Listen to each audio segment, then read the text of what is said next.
Hi, everybody. This is Ian, author of Lean Media, available from leanmedia.org, and the founder of 2 e-commerce businesses and an Amazon seller for about 20 years. Today, I'm going to be talking about the 5 most expensive ways for Amazon sellers to lose money. If this video helps you, please take a moment to like it and subscribe to my channel. And a disclaimer, you're responsible for following relevant terms, and your experience may be different than what I'm about to show you.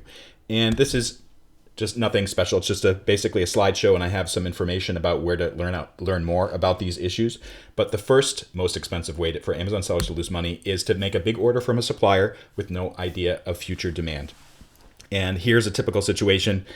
Someone goes to one of these online marketplaces to buy stuff from a manufacturer, typically in China, and they see that if they make an order for 2,000 units, the unit price will be a lot cheaper than 500 units. So they place a big order because they want to save money, and they think that there's going to be demand for this thing.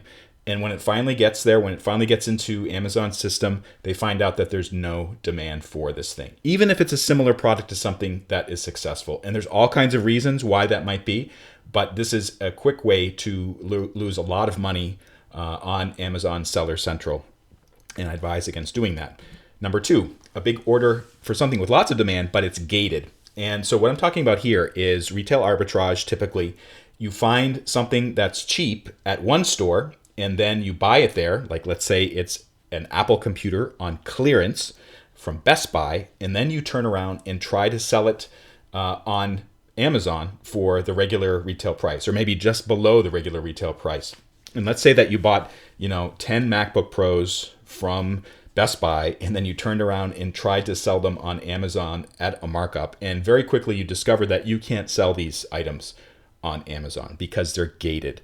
The brand owner has restricted the ability of non-authorized sellers to sell these things. And basically you'll be denied the ability to do it. And either you're going to have to try to go back to Best Buy to sell back your inventory, but maybe you can't do that because oftentimes if you buy something on clearance, there is no returns possible. So you're really screwed on that.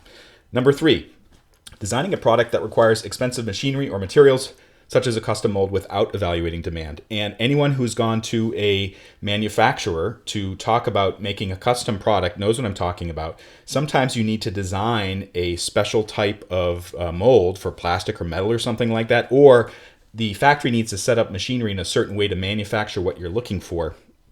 And it's really expensive to do that. And if you don't know what the demand is for that product, you really might be in for a rough ride. And what you should do in this case, of course, is try to do it in some other way where you can evaluate demand before making an investment in something that really might fail, and fail expensively. Number 4, so setting up a business that's based on some sort of restricted product that requires certifications, requires permission to sell. Oftentimes these certifications are expensive, or you have to do a lot of research into getting a legitimate supply chain working in order to sell them. And oftentimes these are things like, certain types of health products for children. So, if you're selling something like kids clothing, the material has to be fire retardant. There's all these rules around this that Amazon enforces, and they'll demand that you get the certification. It's not like Amazon has to figure it out for you, you do. And what I've seen happen recently actually is certain types of products that require certifications, the sellers are finding out, holy cow, this costs tens of thousands of dollars to do it. And, also there's no guarantee that they'll be able to sell it at the end of the day. So this is washing out a lot of kind of low margin sellers or people that aren't serious about it. And, the only people that really can afford to do it are those who know what they're doing, or they have a lot of capital to invest in this type of thing.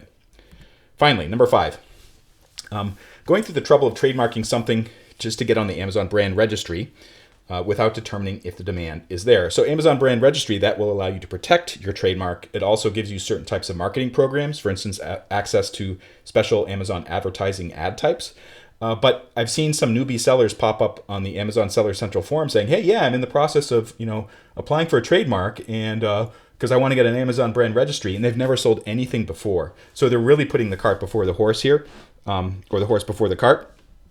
And what they need to do actually is evaluate demand just to see if the people want to buy this product before investing in a trademark, which is very expensive. I've done it before, 3 or 4 times. You have to hire a lawyer if you want to do it right. It takes months to do it. It takes thousands of dollars. So I'm going to just ballpark it, $3,000 minimum from a reputable lawyer. There might be another way to do it that's cheaper, but I haven't found it yet. And if you go through all the trouble of doing that, and then you find out that, hey, no one actually wants this item, that's just a waste of money, waste of brand, and a waste of your time. So actually, I have more other expensive ways for Amazon sellers to lose money. I'm going to make a separate video out of that, but these are the big 5. And also, if you have any doubts about this, just go to Amazon Seller Central forums. It's free to view them. You don't have to log in or anything. And you can see the tales of woe from people who've lost a lot of money doing the things that I've just described. This is not kind of a restricted secret knowledge. You can just go to the Seller Central forums and see what's happening to real sellers out there, the mistakes that they've made and the expensive mistakes that they've made. So this is Ian Lamont from Lean Media signing off. If this video helped, please take a moment to like it or follow me on YouTube. You can see more of my videos and blog posts on leanmedia.org. Just go to leanmedia.org, click on video or blog. This is Ian. Thanks so much for watching.